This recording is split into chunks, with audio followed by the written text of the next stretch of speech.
മോളെ കാലിൽ ചില്ലു കൊള്ളാതെ അപ്പുറത്ത് പോയിരുന്ന.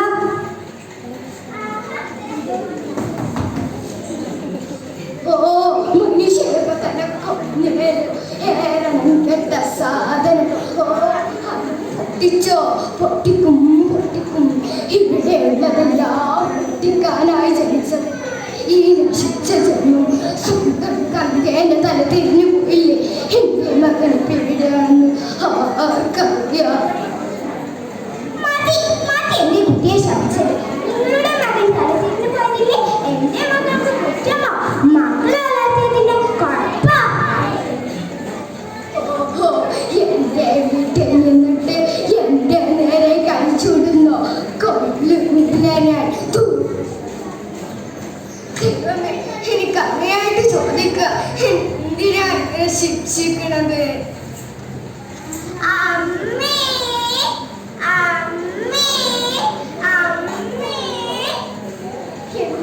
എന്താ മോളെ ഇത്?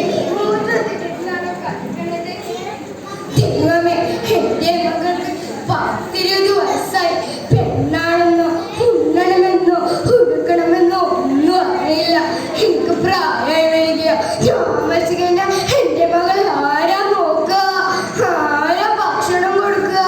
ആരാ അവളെ കുളിപ്പിക്കുക? ആരും ഉണ്ടാവില്ല. ഈ ലോകം മുഴുവൻ ദുഷ്ടന്മാരാ. ചെറുപ്പെങ്കിൽ രാമച്ചു കഴിഞ്ഞാൽ അയാൾ വരും. അയാൾ വന്ന്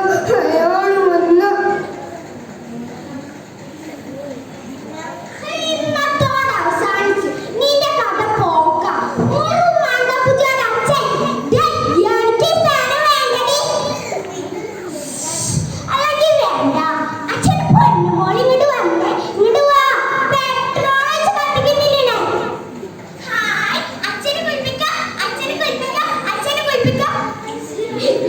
ചെറുപ്പി അവളുടെ മുത്തശ്ശി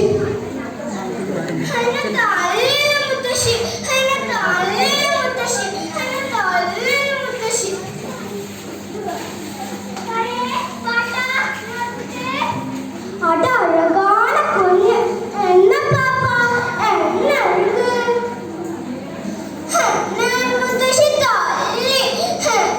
മുത്തശ്ശി തല്ലി.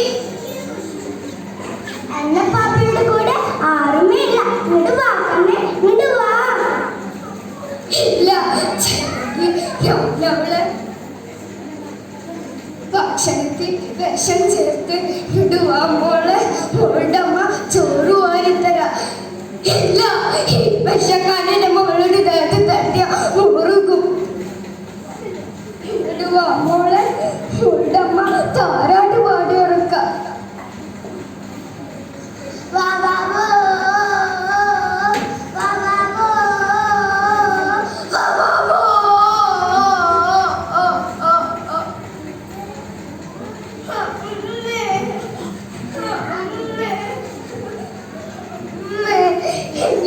എന്റെ മകളെ ഞാൻ ആർക്കും വിട്ടുകൊടുക്കില്ല. ഞാൻ എങ്ങനെ എന്റെ മകളെ ഒന്ന് വേദനിപ്പിക്കാതെ കൊല്ല. ഈ അമ്മയുടെ വിഷമം സമൂഹത്തിന്റെ വിഷമമാണ്. ഇവർക്ക് ആവശ്യം സഹതാപമല്ല, സ്നേഹം മാത്രം. ഇവർ നമ്മളിൽ ഒരാളെ കാണാൻ ശ്രമിക്കട്ടെ. നന്ദി, നമസ്തേ. നമ്മുടെ ഈ പരിപാടിയുടെ